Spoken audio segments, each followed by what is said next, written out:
An overflowing blessings to everyone for our daily verse. We are now at Exodus chapter 29 in verse 26 up to verse 28.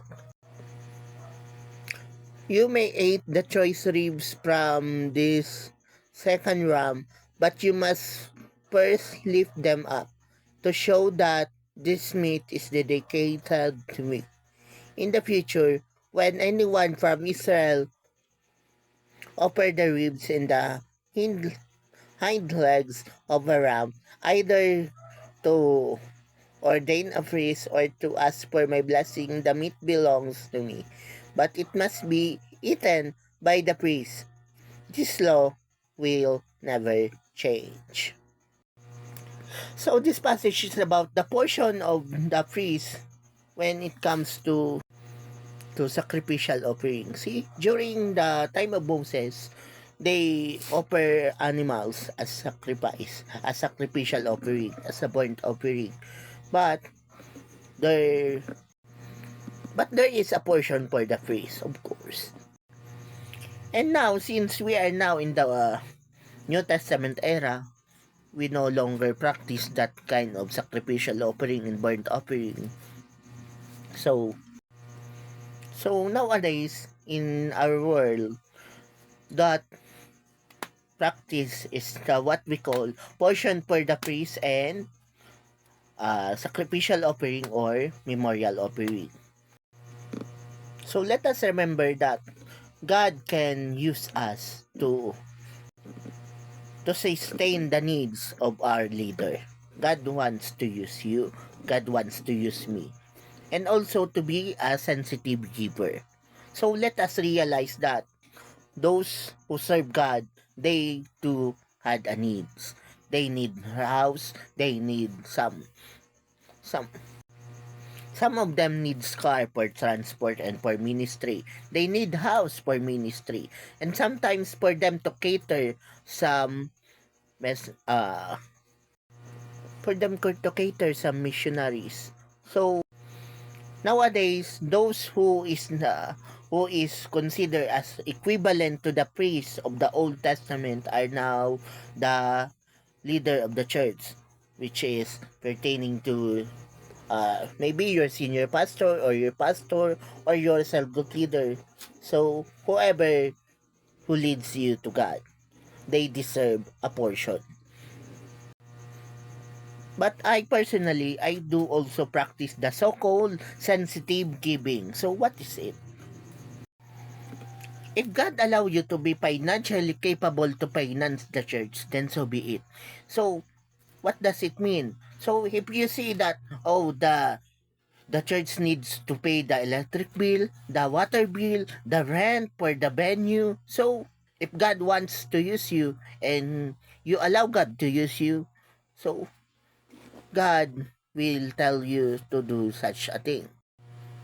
Then, sometimes, if you see the string of the guitar is broken or the drumstick is broken, then it needs a replacement, then maybe you could donate and be a sensitive giver and not as an accuser or a basher. So, let us realize that those church member also or church worker also needs something. They need food, they need some clothes, they need sometimes they need communication device like cell phone, laptops and the likes, and even Wi-Fi for them to communicate or to do ministry online. And if you want, God can still use you for them to do their job properly. Or should I say, to do their calling properly. You see, God wants to use you. It is written also that he who can be trusted with little can also be trusted with great things. So, maybe if God wants to use you, then God is also able to expand you to for you to be able to give more. because giving is better than receiving, right? And God wants to use you as His vessel, then you yourself will be powerful in front of God and in front of men. However, there is also a warning. If your leader force you to do something that you can't afford, now that's bad. That's manipulation, right? So, this is also a warning to all leaders. Yes, God allow you to have your own portion, but there is a limitation.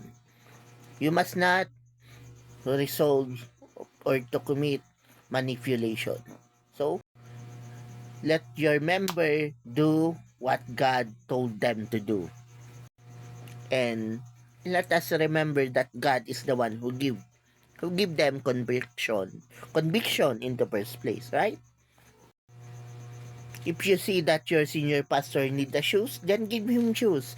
If you see that your church need a pulpit, then give or donate a pulpit and be a sensitive giver. If the roof of your church building is leaking, then donate.